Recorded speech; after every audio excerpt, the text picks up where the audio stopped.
Maayong adlaw, mga igsuon. Welcome balik sa Ancient Stories, Timeless Lessons. Nakasulay ba ka nga gisugo ka nga tabangan o higugmaon ang usa ka tawo nga para nimo dili angay tabangan?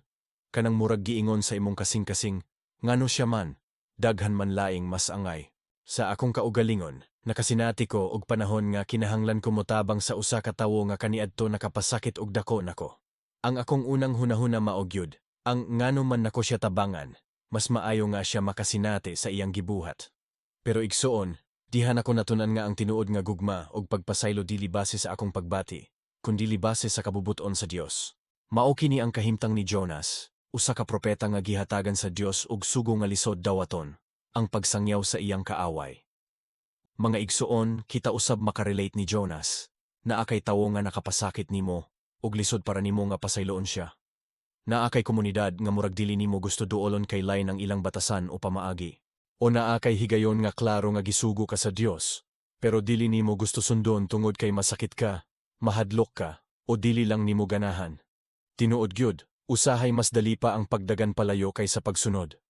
Pero unsa may matabo kung ang tanan magdagan palayo? Unsaon nato pagpakita nga kita anak sa Dios kung dili kita andam magpasaylo ug maghigugma? Ang Dios misugo kang Jonas.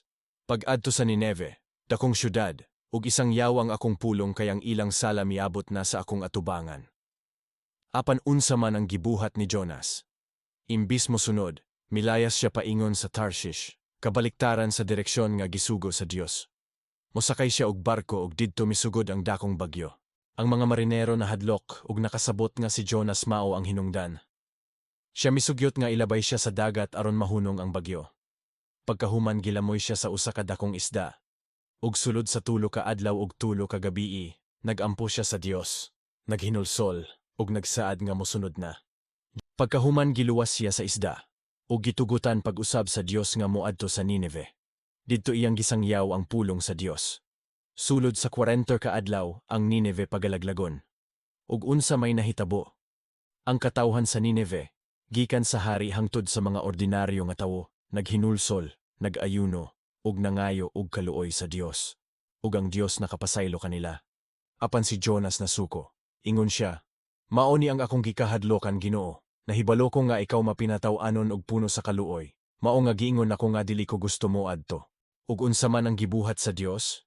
Gitudloan niya si Jonas pinaagi sa tanom nga nagtubo ug naghatag og landong kaniya.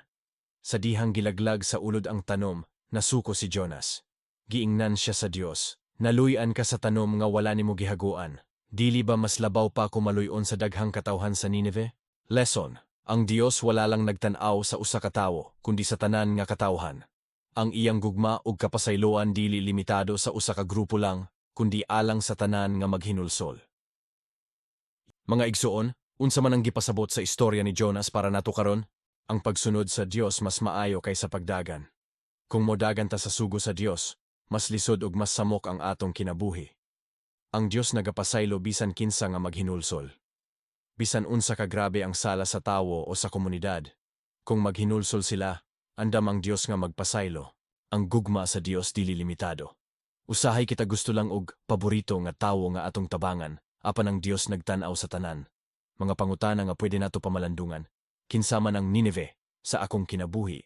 Ang tawo o grupo nga lisod para nako pasayloon o higugmaon. Naba ko'y sugo sa Dios nga akong gilikayan. Andam ba ko mahimong instrumento sa kapasayloan ug gugma sa Dios, bisan pa sa mga tawo nga dili nako ganahan. Mga igsoon, mao kini ang mensahe ni Jonas. Kung gusto nato mahimong sama sa Dios, kinahanglan andam ta magpasaylo ug maghigugma, bisan pa sa lisod nga tawo ug sitwasyon. Kung si Jonas napugos pa, kita unta magdesisyon nga mosunod og motuo nga ang gugma sa Dios walay sukod. Busa sa sunod nga higayon nga makasugat ta sa usa ka tawo nga lisod pasayloon, hinumdumi. Ang Dios nagpasaylo pud nato. Ang gugma nga atong nadawat maupod ang gugma nga atong ihatag. Salamat sa inyong pagpaminaw niining episode sa Ancient Stories, Timeless Lessons.